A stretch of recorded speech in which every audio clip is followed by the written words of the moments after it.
마지막으로 상고하죠. 쉼에 관해서 4번 상고를 했는데 오늘 마지막으로 4번째, 지난번에 이어서 또 2번째 은혜를 나누도록 하죠.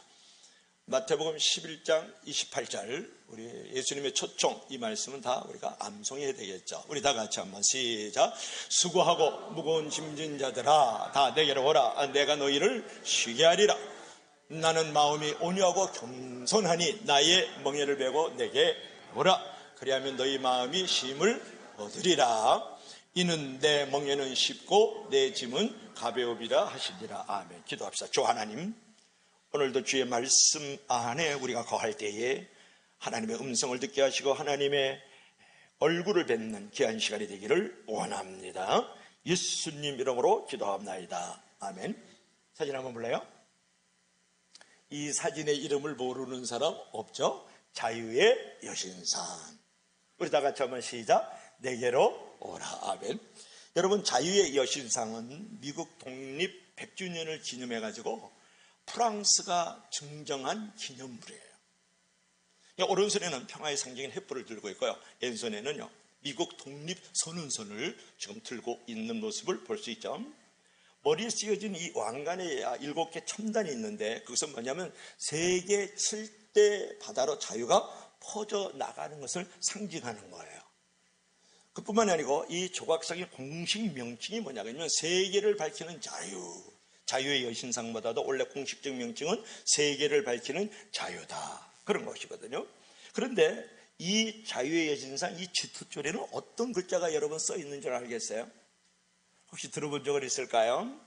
고단한 자들이여, 가난한 자들이여, 자유롭게 숨쉬고자 하는 군중들이여 내게로 오라, 이렇게 써 있어요.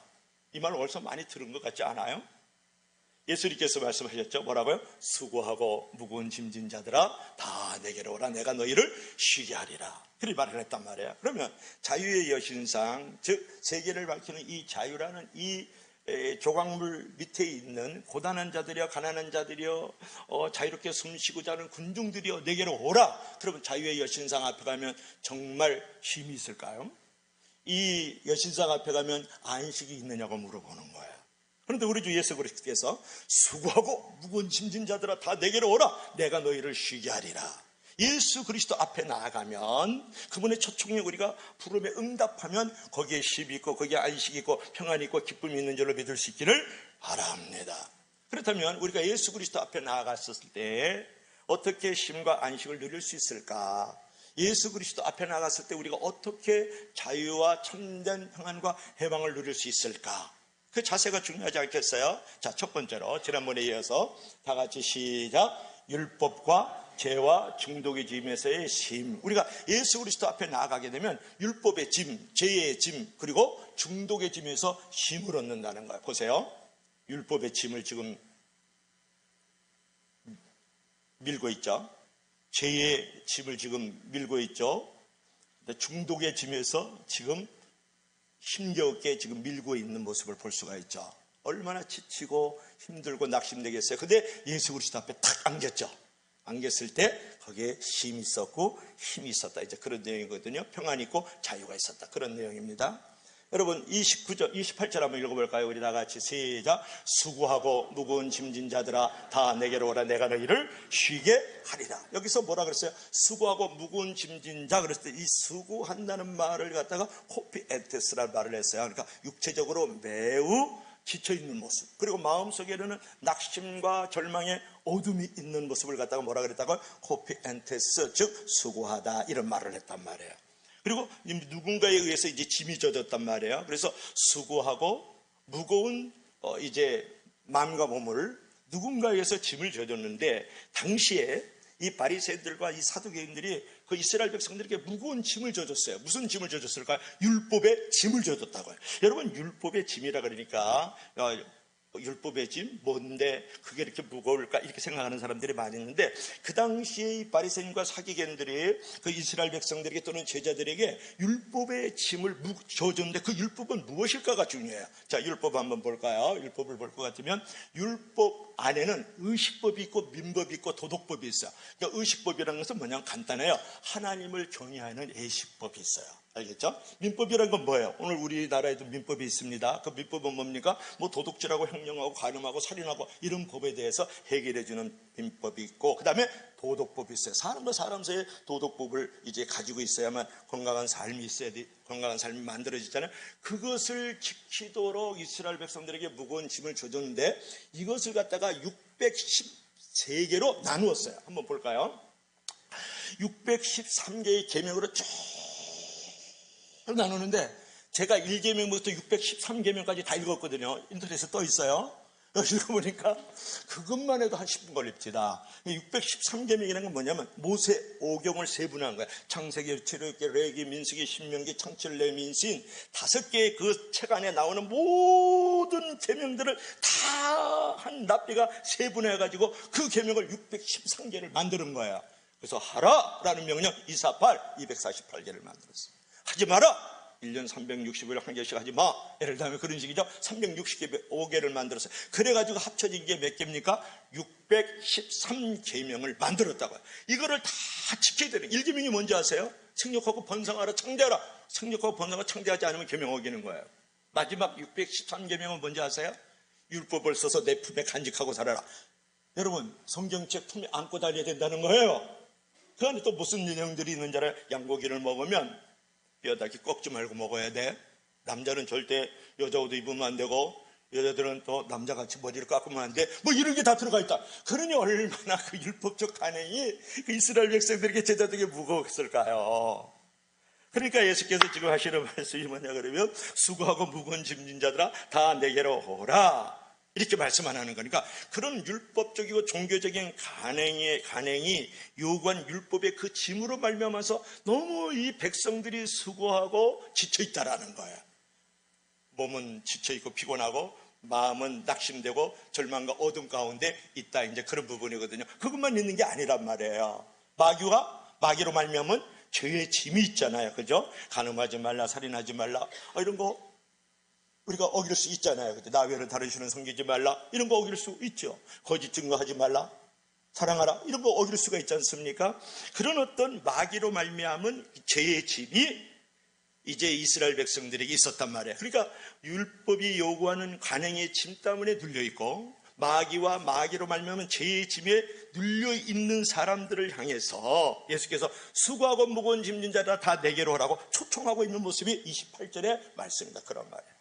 여러분, 오늘날 우리 현대인들도 삶의 힘겨운 현장에서 엄청난 스트레스의 짐에 시달리면서 눌려 있습니다. 죄의 불안도 있고, 내일에 대한 불안도 있고, 죽음에 대한 불안도 있지 않습니까? 이러한 사람들을 향해서 어제나 오늘이나 영원토록 변함없으신 예수 그리스도께서 우리를 초청하시잖아요. 수고하고 무거운 짐진 자들아 다 내게로 오라, 내가 너희를 쉬게 하리라, 이렇게 말씀하는 거예요. 여러분, 오늘날 인생에 직면한 가장 중요한 것은 무엇이냐 그러면 노예로 살아간다는 거예요. 오늘날 현대인들이 내가 무슨 밧줄이 묶였습니까? 내가 쇠사슬에게 끌려다닙니까? No! 돈의 노예가 되어 있잖아요. 어떤 사람은 친구의 노예가 되어 있다. 어떤 사람은 술의 노예가 돼서 살아가는 사람이죠. 어떤 사람은 도박의 노예가 돼서 살아가는 사람들도 있지 않습니까? 어떤 사람은 게임의 노예가 돼서 살아가는 사람들. 그러니까 선은 원하지만은 내가 원치 아니한 바 악을 쫓아서 막 끌려다니는 모습이 결국은 죄의 지배당하는 노예화의 모습이다, 그런 말이에요. 여러분, 죄의 지배당하고 끌려다니는 인간의 실존을 가장 생생하게 묘사한 단어를 뭐라 그랬잖아요? 중독이라 그랬잖아요. 중독.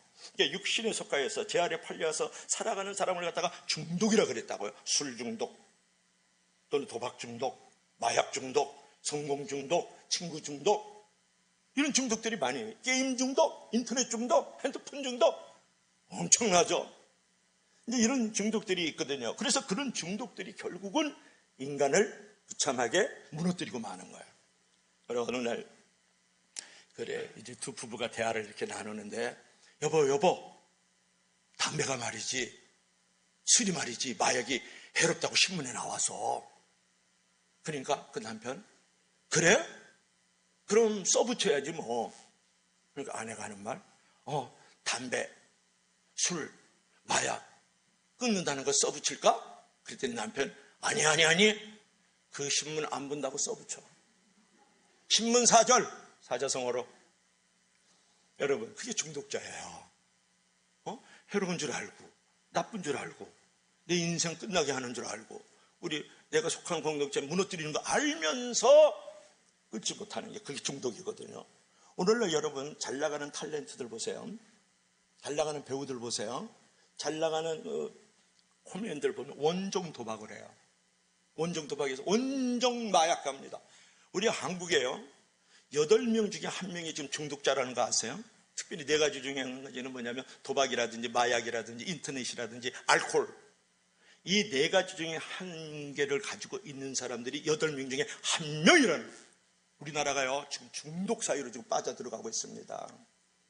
여러분, 그런 어떤 원정 도박을 한다든지 원정 마약을 한다든지 하여튼 뭐 그런 상황을 가지고 이 잘 나가던 탤런트들, 잘 나가던 뭐 코미디언들, 잘 나가던 국회의원들, 잘 나가던 정치인들, CEO들이 한순간에 무너져 버리는 거야. 몸도 무참하게 무너지고요. 내가 그 부대에서 추락하는 거예요. 추락하는 것은 날개가 없다고요. 한번 추락하면 다시 올라가기 어려운 거거든요. 그래서 사이에 많은 무리를 일으키고 말이죠. 혹시 여러분은 중독에 빠져 있지는 않는지 좀 물어보는 거예요. 그것이 얼마나 지치고 힘들게 해요. 여러분, 내가 술 먹고 싶지 않은데 먹어요? 그렇지 않아요. 그걸 견디려니까 얼마나 힘드냐. 마약 중독자들이요, 마약 먹으면 죽는 줄 알아요. 그래도 마약을 한다고요. 왜요? 내가 그거를 이길 수가 없는 거예요. 그러니 얼마나 그 마음이 지치고 힘들고 불편하냐고요. 말도 못하죠. 뭔가 마음이 다 무너져 있음에도 불구하고 어쩔 수 없이 지치고 힘든 몸인데 다시 그거를 마약을 하는 거거든요. 그래서 우리가 이게 중독이라는 것은 특별히 인간이 특정한 대상에 집착하는 것을 갖다가 중독이라 그래요. 자신의 의지가 상실한 채 머물고 있는 걸 중독이라 그래요. 그리고 노예가 되는 강박관념에 계속 있어서 내 자신이 죽어가는 것을 갖다가 중독이라 그러는 거거든요. 근데 이 중독이라는 것은 과잉 욕구가 있어요. 마약을 처음에 1g 하는 사람은요 3g 하고 싶어야 한다고요. 술을 한 잔 먹었던 사람은 술을 이제는 한 병을 먹고 싶어 하는 거거든요. 도박이요, 처음엔 1,000만 원 갖고 가다가 나중에 1억 갖고 간단 말이에요. 애를 든다면 그런 가입 욕구들이 그래. 그리고 그걸 딱 못하게 했잖아요. 거기에 끊어버리면 금단 현상이라 그래요. 금단 현상은 우울증이 찾아와요. 그리고 엄청난 분노가 확 일어나서 엉뚱한 짓을 하는 거예요. 열받으니까 붙지마 테러들이 만들어지는 거잖아요. 이들의 공통점은 의지력을 상실하고 또 중독 대상 외에는 좀처럼 집중하지 못하는 거야. 그러니 얼마나 몸과 마음이 지쳐있고 힘드냐 그런 말이야. 무거운 짐을 지고 있다 그런 말이죠. 그렇다 그러면 우리가 죄와 중독에서 쉼과 안식을 누리려고 그러면, 해방과 자유를 누리려고 그러면 어떻게 될까? 거기에 대해서 답을 예수께서 주고 있다는 사실이죠. 자, 29절 우리 다 같이 한번 읽어볼까요? 시작. 나는 마음이 온유하고 겸손하니 나의 멍에를 메고 내게 배우라. 그리하면 너희 마음이 쉼을 얻으리니. 그랬어요. 예수께서 수고하고 무거운 짐진 자들아 다 내게로 오라. 오라고만 초청한 것이 아니라 왔을 때 너희들이 쉼을 얻는데 거기에 조건이 있어요. 다 같이 시작. 나는 마음이 온유하고 겸손히 나의 멍에를 메고 내게 배우라. 그리하면 너희 마음이 쉼을 얻으리라. 이렇게 이제 말씀했거든요. 여기서 이제 중요한 단어가 뭐냐 그러면, 나는 마음이, 나는 누구예요? 나는 나? 아니고 예수님의 마음이 온유하고 겸손하다. 이렇게 말씀하고 있거든요. 그래서 나의 멍에를 메고 배워. 그러면 쉼을 얻으리라고 말씀드렸는데, 여기서 마음이 온유하다라는 말을 하잖아요. 프라우스라는 말을 해요. 여러분, 이게 우리 교회 온유 엄마 아빠도 다니는 줄로 믿으시길 바랍니다. 여기 와 있어요. 그래서 이게 온유라는 말은 프라우스라는 말인데, 친절하다, 너그럽다, 그런 태도를 가지고 있어요. 뭐라고요? 친절하다, 너그럽다. 근데 겸손이라는 단어가 아주 소중한데요. 이 겸손이라는 단어는 뭐냐 그러면 타페이노스라는 말을 하는데, 내 지위와 신분을 스스로 낮추어서 피차는 자리에 머무는 것을 갖다가 뭐라 그러냐면 겸손이라는 단어를 썼다는 것이 중요해요. 그러니까 자신은 일부러 낮춘 모습이에요. 낮춘 모습, 그러니까 겸비한 모습이에요. 그러니까 스스로 비천해지고 스스로 자신을 겸비하게 만들어 놓은 모습을 갖다가 뭐라 그런다고? 겸손이라는 단어를 썼다는 것이 중요해요. 누가? 예수님께서. 그러니까 예수님은 너그럽고 친절하신 분일 뿐만 아니라 예수님께서 스스로 자신을 낮추고 겸비하셨던 분이 누구냐면 예수님이다, 그렇게 말을 하는 거예요. 이 본문을 그대로 우리가 이제 이해를 하면 예수께서는 자신에게 오는 사람들을 향하여 친절하고 너그러운 마음을 가진과 동시에 일부러 자기 자신을 낮춰서 겸비한 자세로 그들을 환영해 주었다, 그런 의미를 갖고 있는 거예요. 여러분, 예수님께서는 지치고 고난 자들을 위해서 자신을 스스로 낮췄다는 사실을 아시죠? 하늘의 영광의 보좌를 버리고 낙고처럼 이 땅에 어떤 모습으로 오셨어요? 사람의 모습으로 스스로 오셨다고요. 이걸 자기 비하라는 단어를 쓰는 거예요. 자기를 스스로 낮췄다고요. 그렇죠? 이 겸손을 말하는 거예요. 그뿐만이 아니고 인간들을 구원하시기 위해서 인간의 몸을 입으셨을 뿐만 아니라 십자가에 달리시사 죄 없는 자가 죄 있는 모양으로 모든 인간의 죄를 짊어지시고 십자가에 달려 죽으셨다고요. 하늘의 영광의 보좌를 버리고 낙고처럼 이 땅에 오셨을 뿐만 아니라 스스로 십자가에 인간의 죄를 위하여 죄 없는 자가 죄 있는 모양으로 죽으셨다. 그게 겸손이라는 단어를 쓰는 거예요. 여러분, 폴더로 인사하는 거, 그거 겸손을 얘기하는 게 아니에요. 폴더 겸손을 말하는 게 아니라고요. 그러면 이 모습을 한마디로 얘기하면 성육신의 사건이라는 거예요. 예수님께서 정말 친절하고 너그러우신 분이 되셔서 하늘의 영광의 보좌를 버리고 낙고천한 이 땅에 오셨어요. 죄 없는 자가 죄 있는 모양으로 십자가에 달려 죽으시고 죽기까지 복종하셨습니다. 우리를 위해서. 그게 누구냐 그러면 하나님의 아들 예수 그리스도인 줄로 믿을 수 있기를 바랍니다. 왜 그분이 그렇게 온유하고 겸손했느냐가 중요한 건데, 가장 중요한 단어 하나는 제사함의 은총을 주기 위해서. 뭐라고요? 제사함의 은총을 주기 위해서 그분께서 온유하셨고 겸손하셨고 한마디로 성육신의 삶을 살았다, 그런 거거든요. 여러분, 제사함이 없으면 쉼도 없고 안식도 없고 평안도 없고 자유도 없고 해방도 없어요. 그걸 알아요. 사진 한번 볼래요? 이게 보면은 이게 어디에 있는 사진이냐 그러면, 옛날에 우리 장로님들도 갔었고 그 다음에 이제 구역장들도 한번 가서 여기서 사진을 찍은 적이 있어요. 필그림에 있는 철로 역종의 한 닭이에요. 이게 천사 셋이 있죠. 십자가가 있어요. 이게 순례자예요. 순례자가 지금 올라가서 십자가를 붙드는 순간에 짐이 굴러 떨어진 거예요. 그 무거운 인생의 순례자의 짐이 굴러 떨어져서 무덤으로 들어가는 장면을 지금 여러분이 보고 있단 말이에요. 다 같이 한번 읽어봐요. 시작. 당신의 죄가 사함을 받았습니다. 그러니까 십자가의 언덕에 도착한 이 순례자가요, 순례자가 언덕을 이제 기어 올라갔어요. 올라가서 십자가에 이르렀어요. 이르자마자 자기 등에 있던 짐이 뚝 떨어져 오면서 떼굴떼굴 이 바위사리로 굴러가지고 무덤 속으로 사라져버리고 말았어요. 마침내 자유로운 그리스도는 더할 나위 없이 즐거워하면서 행복에 의해서 소리를 지르는 거예요. 이 순례자가 주님이 고통을 당하신 덕에 내가 쉼을 누리고 그분이 스스로 죽음을 택하신 까닭에 내가 생명을 얻었습니다, 그러는 거예요. 쉼을 얻었다, 짐이 풀어졌으니까. 생명을 얻었다, 짐이 풀어졌으니까. 율법의 짐, 죄의 짐이 풀어진 것이죠. 여러분, 크리스천은 한참 동안 가만히 있어서 십자가를 우러러보았어요. 그저 바라보기만 해도 짐이 벗겨진다는 게 너무나도 놀라워서 믿어지지가 않을 정도로 두려웠다고요. 크리스천은 또 보고 또 보았어요. 그러자 어느새 눈물이 쫙 흐르거든요. 이게 철로 역정에 나오는 내용을 그대로 여러분의 스토리를 얘기해 주는 거예요. 그때 첫 번째 천사가 딱 나타나서 하는 말이 당신의 죄가 사함을 받았습니다. 그것이 철로 역정의 한 부분에 나오는 이제 주제예요. 여러분, 십자가 위에서 우리를 위해 죽으시고 사흘 만에 부활하신 그리스도를 우리가 영접하는 순간, 그가 흘리신 그 피로 말미암아서 우리가 제사함을 얻을 뿐만 아니라 하나님 앞에서 의롭다 함을 체감을 받는 거예요.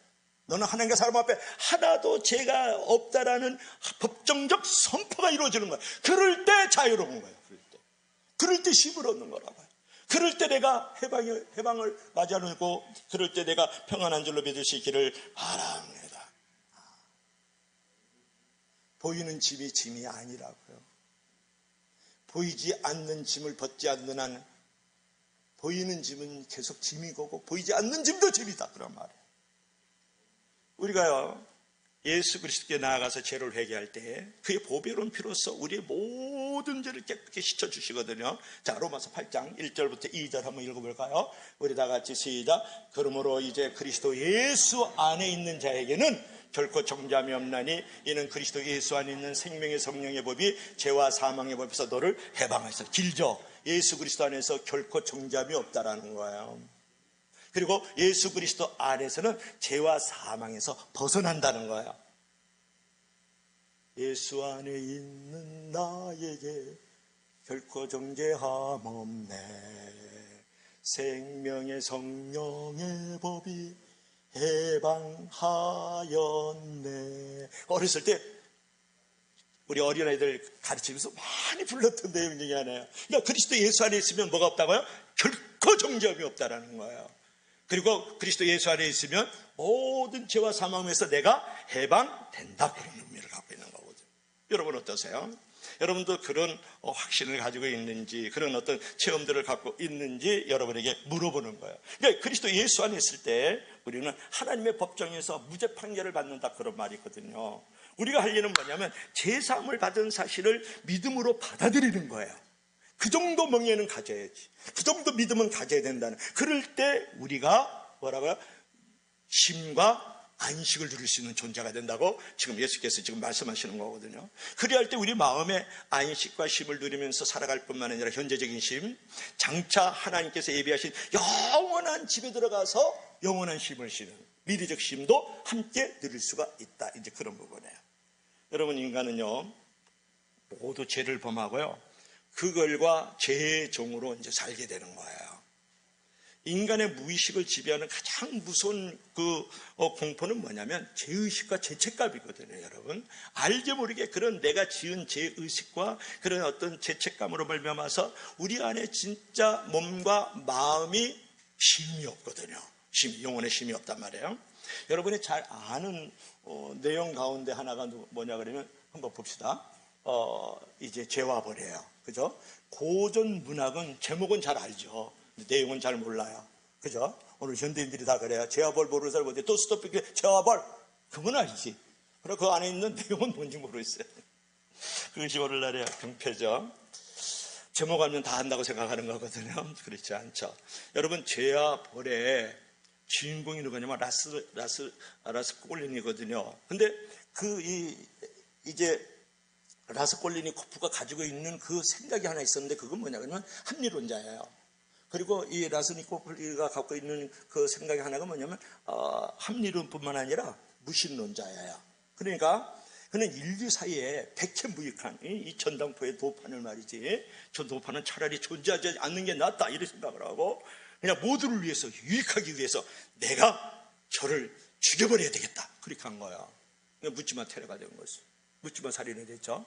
그래서 그 신념으로 말미암아서, 신앙이 아니고 신념으로 말미암아서 이제 결국은 라스콜리니코프가 그를 전당포 노인을 죽인단 말이에요. 그런데 죽임으로써 끝났으면 참 좋았는데, 자기 신념으로서는 이 사람 없는 게 차라리 나, 그래서 죽였는데 계속해서 이 정당한 신념이 죄책감으로 죄의식에 의해서 내가 흔들리게 되는, 그 앞에 등장하는 이제 한 사람이었는데 매춘부 이제 소녀가 이제 나타나요. 그래서 그 소녀가 이제 고주를 하니까 이제 자수를 하게 되고, 그리고 이제 결국은 죄와 벌이잖아요. 그러니까 그런 죄를 졌으니까 내가 형벌을 받아야 돼. 그리고 이제 시베리아로 이제 흉무서 떠나는 거거든요. 여기서 이제 소녀는 이제 하나님의 도구였고, 그녀를 통해서 이제 죄를 인정하면서 고백한 주인공은 바로 그 죄책감과 죄의식이 해발되면서 새 출발, 새 삶이 시작됐다는 게 중요한 거예요.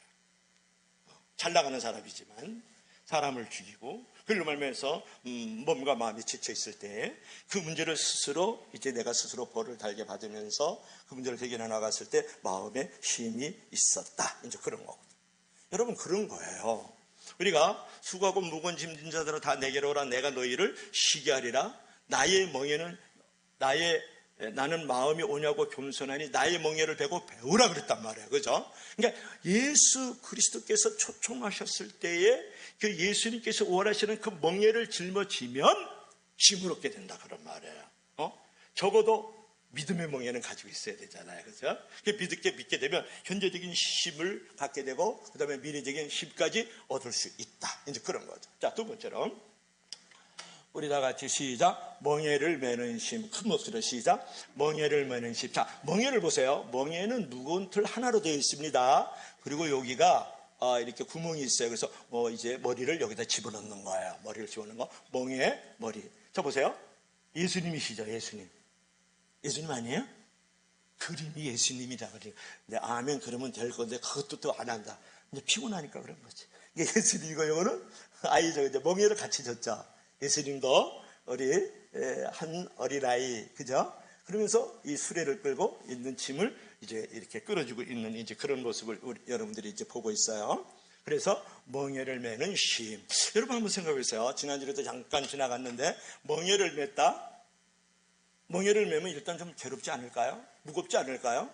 요즘 말로 고역스럽지 않겠어요? 짜증나지 않겠어요? 근데 어떻게 멍에를 매는 쉼?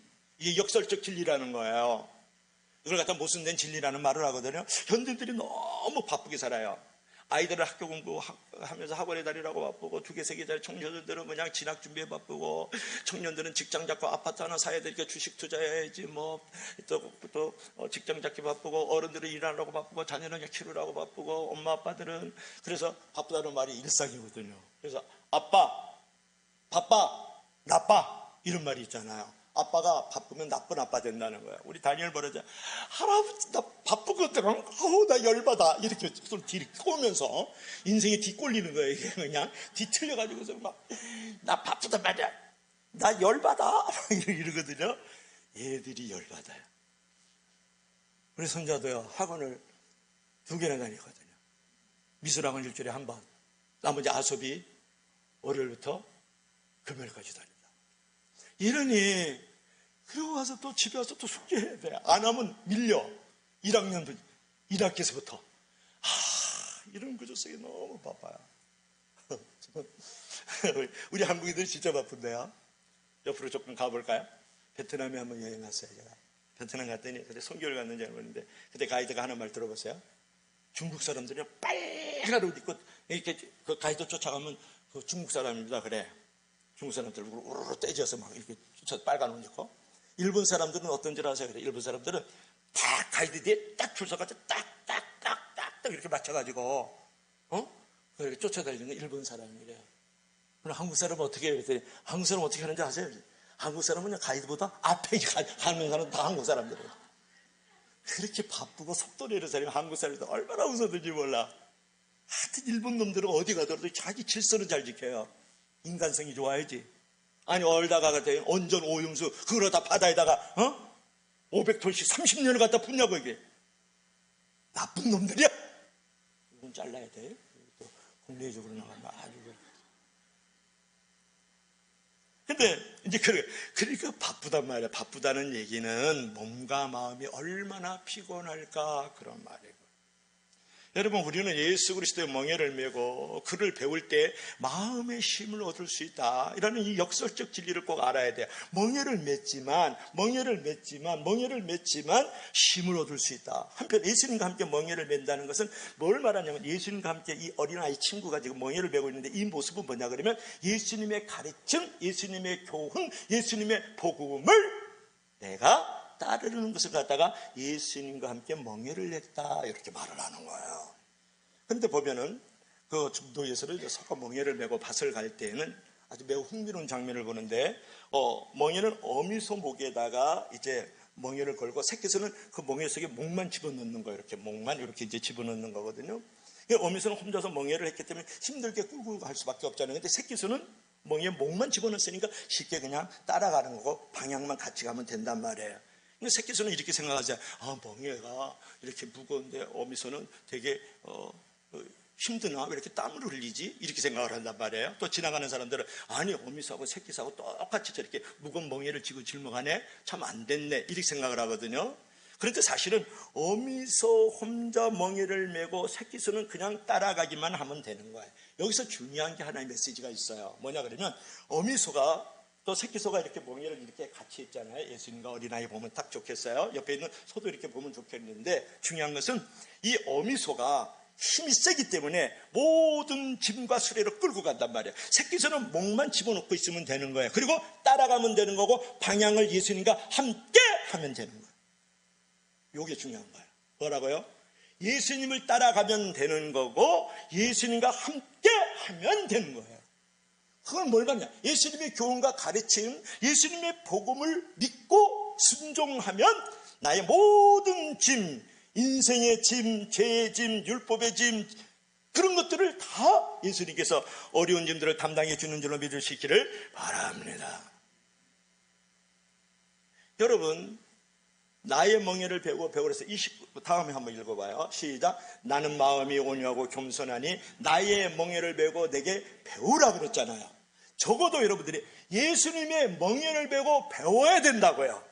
그건 따른다는 걸 말하는 거예요. 예수님과 한 방향으로 가야 된다는 거예요. 여기서 배운다는 것은 원래는 제자라는 말에서 나온 거예요. 마세테스라는 말이 뭐냐 그러면 제자라는 말이거든요. 거기서 나온 단어가 배우라는 말이에요. 적어도 내 멍에를 배고 나의 가르침, 나의 교훈을 따라 살아라.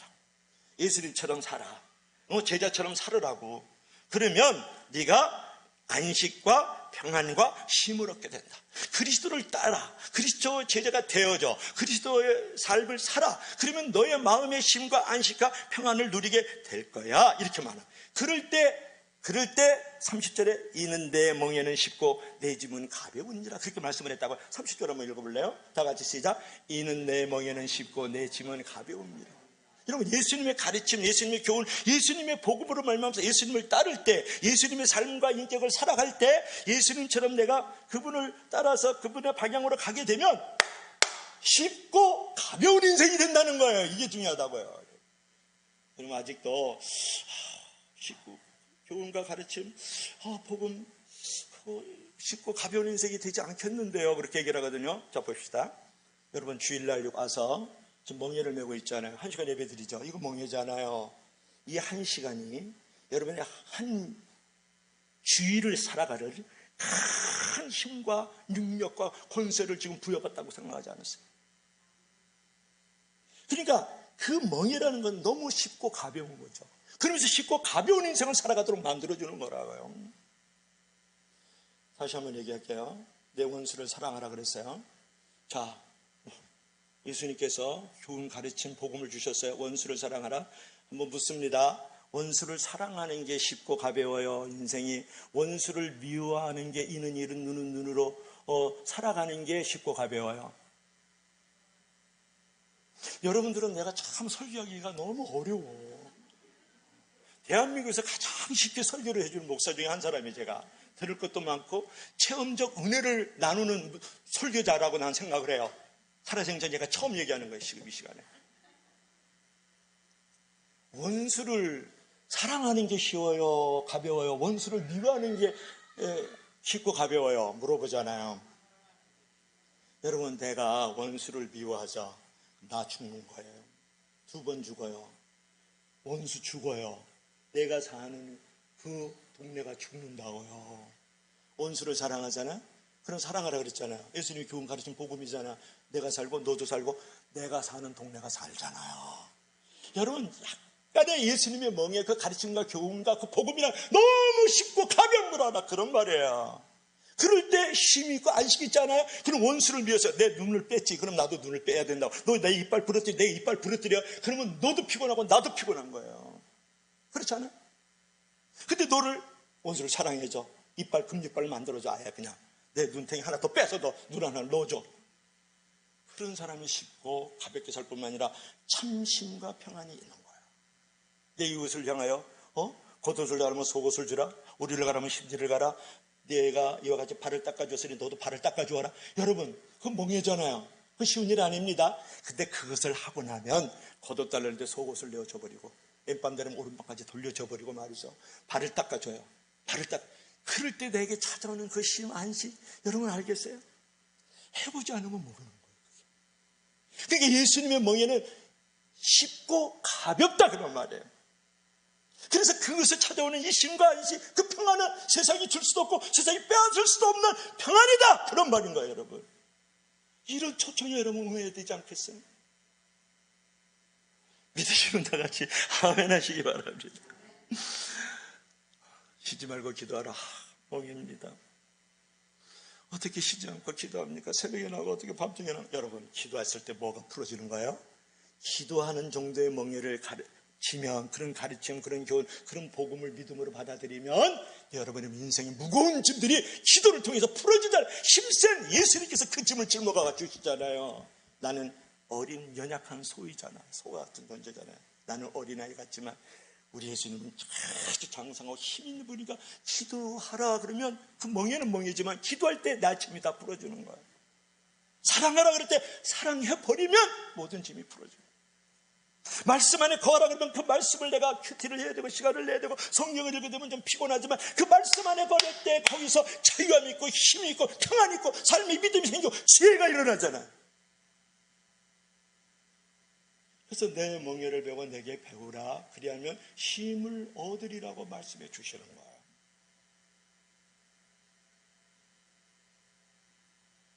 믿으시면 아멘 한번 해보세요. 뭐라 아멘이야 하면 하고 살지도 않으면서. 그러니까 멍에라는 것은 예수님을 이제 가르친다 그런 말이고, 나의 멍에를 메고 배우라는 말은 나의 멍에를 메라는 말은 예수님과 함께 멍에를 져라 그런 말이고, 예수님이 그러면 책임져 주시고 너의 짐을 덜어주시고 너를 묶었던 것을 풀어주시고 너가 눌려있는 것을 노연하게 해주시겠다 그런 말인 것이죠.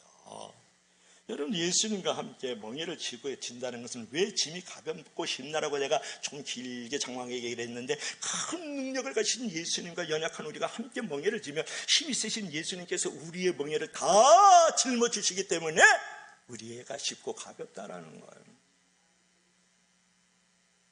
힘이 세신 예수님께서 나의 모든 무거운 짐, 죄의 짐, 율법의 짐, 내 모든 시험 무거운 짐을 주 예수 앞에 가리면 근심에 쌓인 날 돌아보사 내 근심 모두 맡으시네.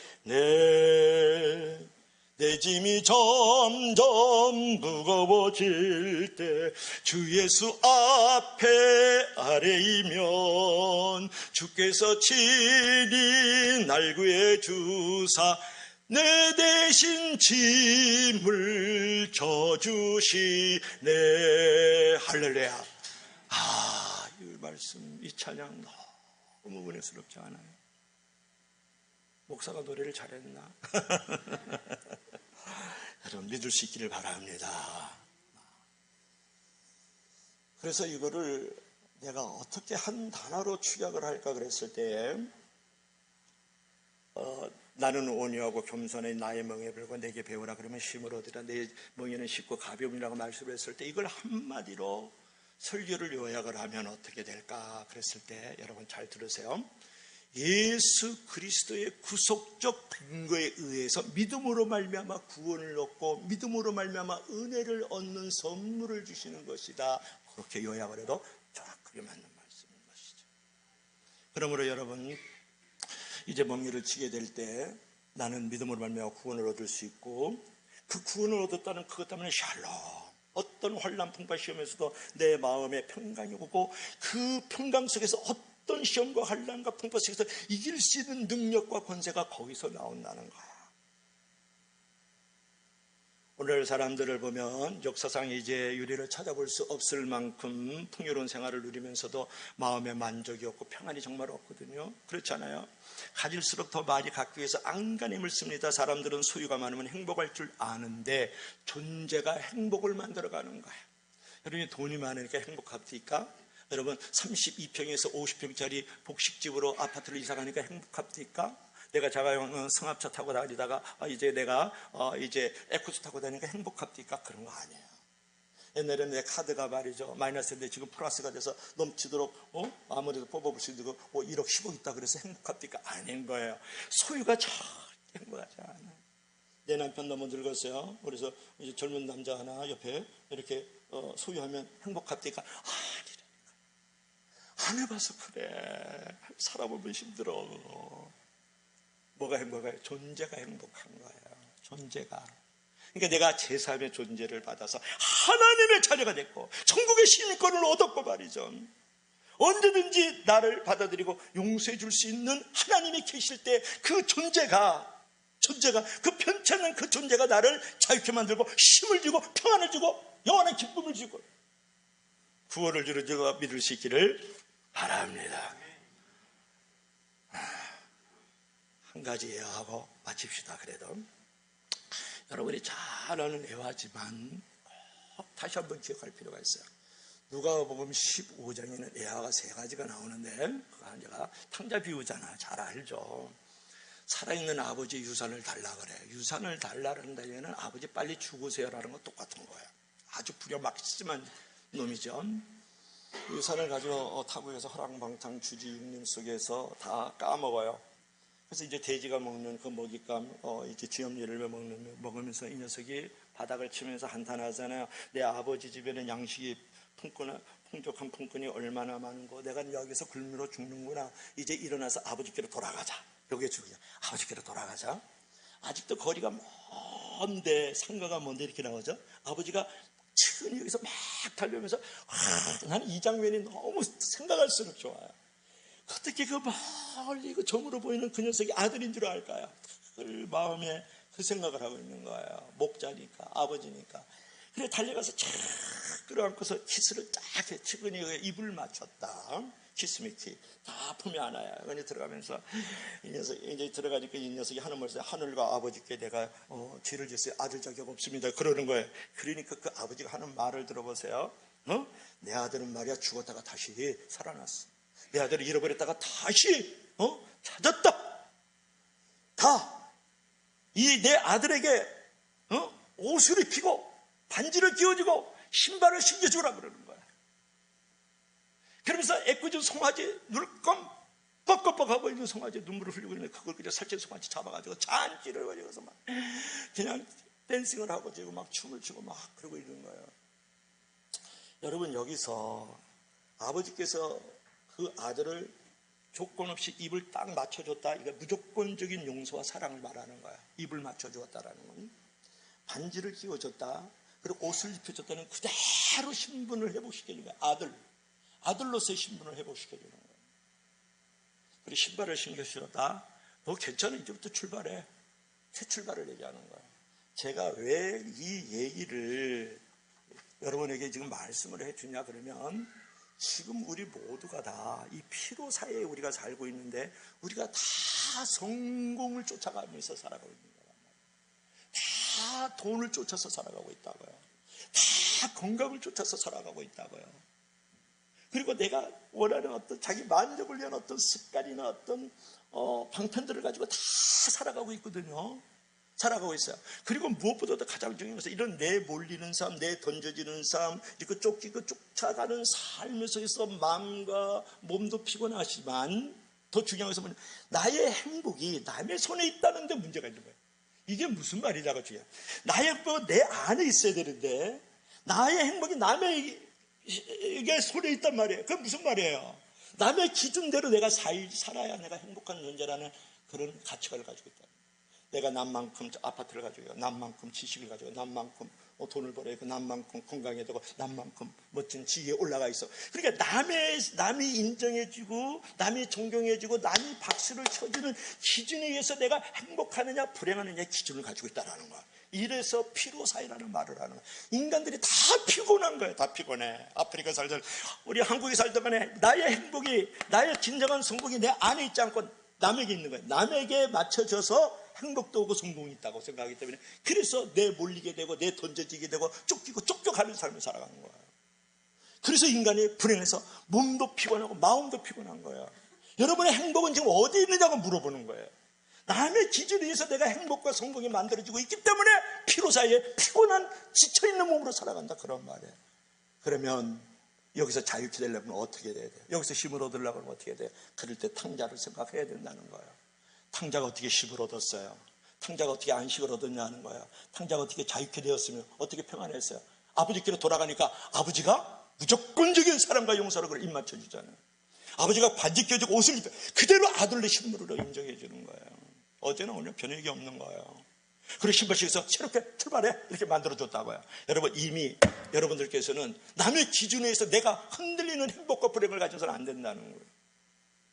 나는 남의 기준에 의해서 내가 성공과 실패를 가져서는 안 된다는 거예요. 나는 이미 하나님 아버지 앞에서 무조건적인 용서와 사랑을 받은 존재라는 것을 믿어야만 그때 힘과 안식이 있어.